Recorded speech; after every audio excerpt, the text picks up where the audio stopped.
And so at the very beginning, it's not something that Paul concocts. It's something built in to the revelation from the very first of the prophetic stream. And then you go on the story of Cain and Abel in the next chapter. And it talks about here the sons of Adam and Eve. And it talks about Abel was a keeper of flocks, but Cain was a tiller of the ground. So it came about in the course of time that Cain brought an offering to the Lord of the fruit of the ground. And Abel on his part also brought of his firstlings of his flock and their fat portions. And the Lord had regard for Abel and his offering. Now notice here, God is being choosy. And apparently for some reason he rejects the offering of Cain. It's not specifically stated here. But one thing is clear. The offering of Abel, which is an offering of an animal, an innocent victim, is accepted by God. And then you go through, you see where Noah offers up sacrifices to God. And Noah built an altar to the Lord in Genesis 8, verse 20, and took of every clean animal and every clean bird and offered burnt offerings on the altar. And the Lord smelled the soothing aroma, and the Lord said to himself, I will never again curse the ground. Again, linking sacrifice with the curse and man's sin. And then it is undeniable, as you read through the Old Testament, Moses and all of the prophets, the sacrificial system is the basis of Old Testament revelation. And Jesus comes along, and John says to him, Behold the Lamb of God, which taketh away the sin of the world. Now, obviously, he didn't think Jesus was an animal, but he's teaching something here that is in accord with all the teachings of the prophets in the past. And so Paul is not creating something new, he's reflecting an issue. Man is not permitted to come to God in just any old way he wants. You cannot throw something at God or even offer something to God very politely, any old thing. It has to be in accord with the will of God. And the will of God has been revealed through the centuries to require an offering, a blood sacrifice from the very beginning of God's revelation. Thank you. Okay, why don't we allow two and then we'll take two here? How is that? So it will be. You wanna go ahead? All right.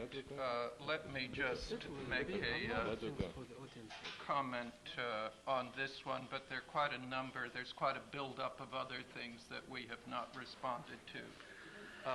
But the statement was made that nobody, including Moses, had said without the shedding of blood there is no forgiveness of sin. If you look back in the Torah, which is recognized certainly by the Quran, and as from Moses, Leviticus 17:11 would be one of a number of verses that just say this: without the shedding of blood there is no forgiveness of sins. So that the prophets said it, and it is reflected throughout the New Testament. I might give an example from Hebrews 9:22, not by Paul, probably not by Paul. It is recognized in Islam too, but have a different understanding. Okay, but nevertheless, you said no prophet had said it. It is not, Moses didn't, and Moses not did to forgive the sin of Adam and not to purify people but from the you sin said of without Adam. The shedding of blood. These are your words. There's no forgiveness of sins. This is what you do find in the Torah. Then I stand to be corrected. All right. Jesus said things like, for this purpose came I into the world. He said of himself, the Son of Man came not to be ministered unto, but to minister, and to give his life a ransom for many. These are Jesus' words. So the sacrificial system is not an invention of Paul. It was Christ's self-understanding of himself. And there are a backlog of other issues which I'm happy to defer till later, or would I do better referring to those now? Well, I could do it quickly, but there are a number of things. Okay, no, we still have time, so I'd like you to come back and raise them so that you don't all fall right, let over me them. just say a number of things that have built up here. One is the defining of new birth. You said lifted from above or generated from above. It is the idea of generated or regenerated, which is the giving of new life. And it is this new life and this new power. I wish Dr. Badawi were still here, although I did say the thing when he was here, but I don't like talking about somebody once they've left. But I'm still not convinced by the examples given that hidayah means more than guidance. He kept using the word power, but I don't see that in any of the illustrations there, and I don't think I'd find it in the dictionaries that I have consulted on the word. As for the examples of Jesus condemning can't be his loving, I think we need to look at the spirit in which Jesus condemned. He talked about the Jews as whitewashed sepulchres. Well, it's pretty hard to get more condemning than call people whitewashed tombstones. And yet, he then breaks down and cries and says, "Oh, Jerusalem, Jerusalem, how oft would I have gathered you under my wings as a hen doth her chick." So even in the condemnation, there was anguish. And again, I'm hesitant on giving a comparison here, but and I do know that Muhammad, when he went into Mecca, forgave the mass of people, and this I heartily commend him for. Yet he did kill a poet for writing sarcastic poems about him, so that it wasn't a blanket forgiveness there. But those are some of the main points that had been brought up that I didn't think we had responded to. Who's next?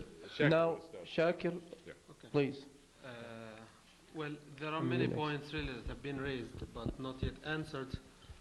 Dr. Woodberry raised the point about the Sabbath, that the Muslims changed the Sabbath.